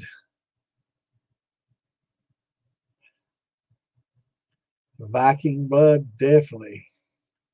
Yep, it was.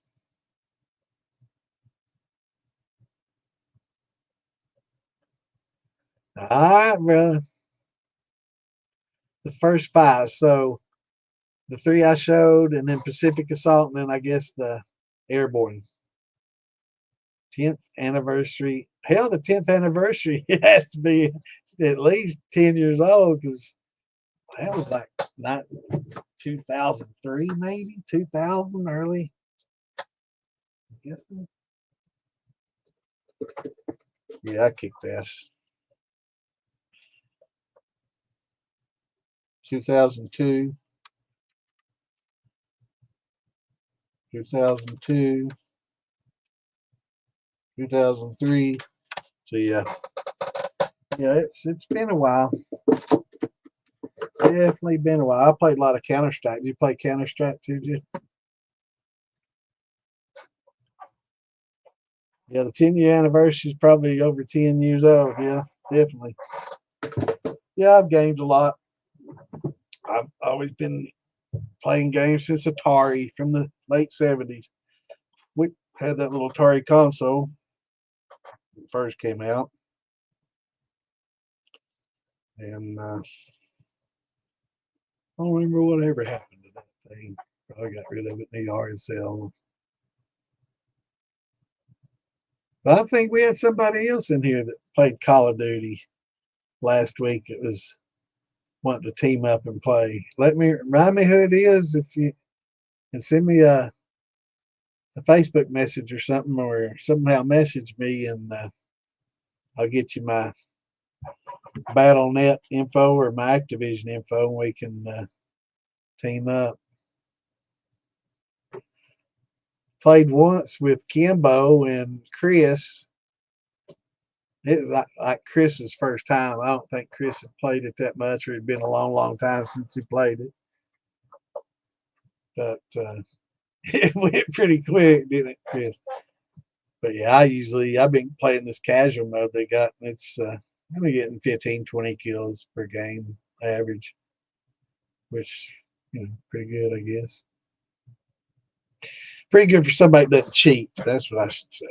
There's a lot of cheaters. That's the problem with Call of Duty, and I found out Counter-Strike too. I was senior server admin for Family Gamers Alliance, and we were a pretty big clan for Counter-Strike, and I played some Cal leagues, which I guess would be today's professional, level gaming, and they just didn't have it back then. They didn't have the cyber athletic league is what Cal was, but they didn't have.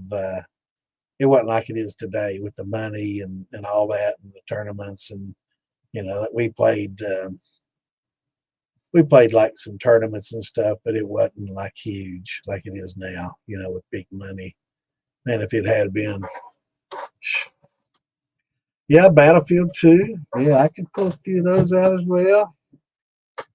I played, I like Battlefield, but it was just, to me, it got a little bit involved when, I think this might be my first Battlefield, the 1942. Was that the first one?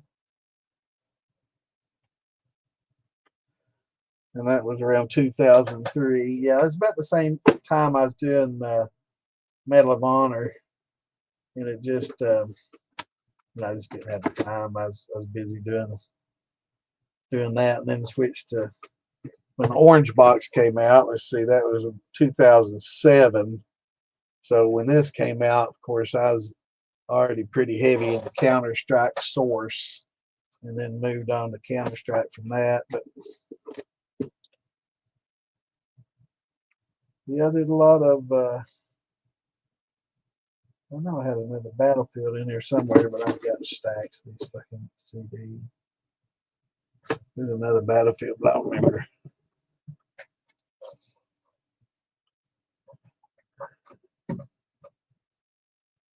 There's some new one. Delta Force is a new free version. I think it's on Steam. You can download it on Steam, and it looked pretty interesting. It's a lot like Tarkov as far as the inventory is concerned, but looked pretty cool.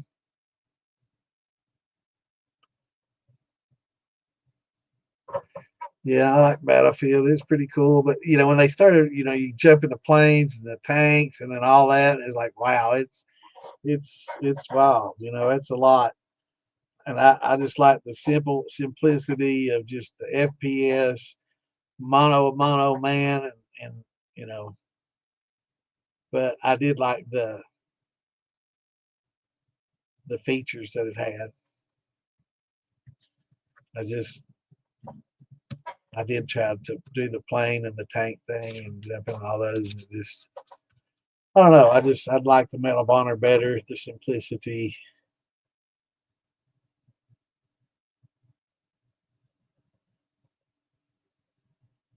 Yeah, awesome.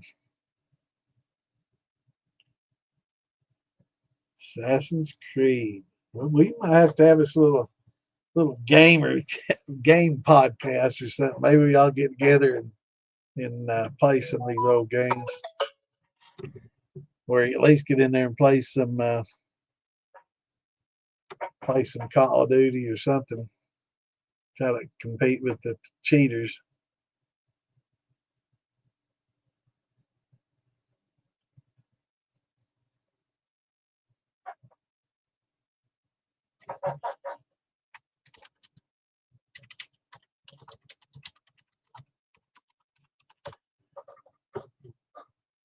Yeah, it's gotten so bad though, man. It's really frustrating. But I've been playing it for like the last week and a half. I kind of just jumped back in there because I already used my COD points for this season. Just I really don't know why. Oh, I do know why, because they came back with the Verdansk map, and I enjoyed that map when I first started. So I thought, well, it'll be fun at least playing the same map again. It'll be nostalgic, and I'll enjoy that out of it. Um, that's awesome, man. Galaga was one of my favorites. That's about the time the Robotron came out and all those. Yeah, man, that was a good game.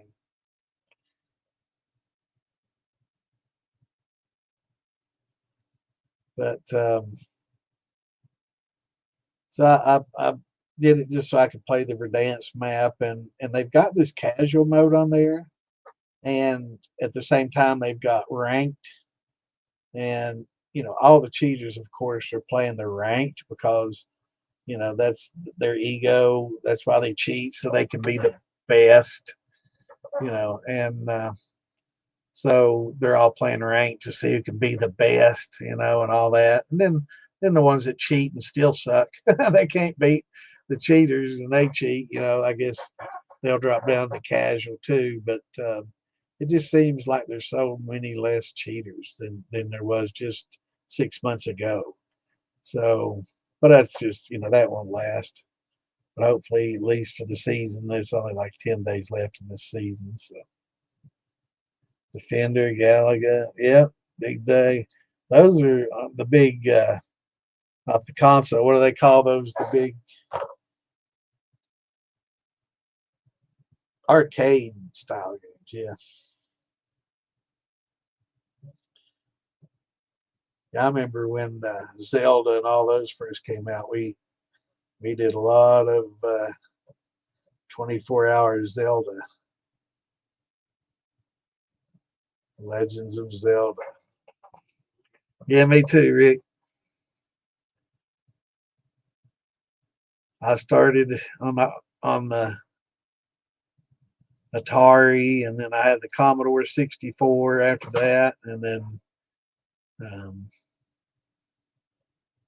then I kind of got away from console and played a lot of PC games, mostly PC, until I had a daughter, and then I got Xbox for her, and so we played a lot of Xbox. Actually, I played a Call of Duty on Xbox.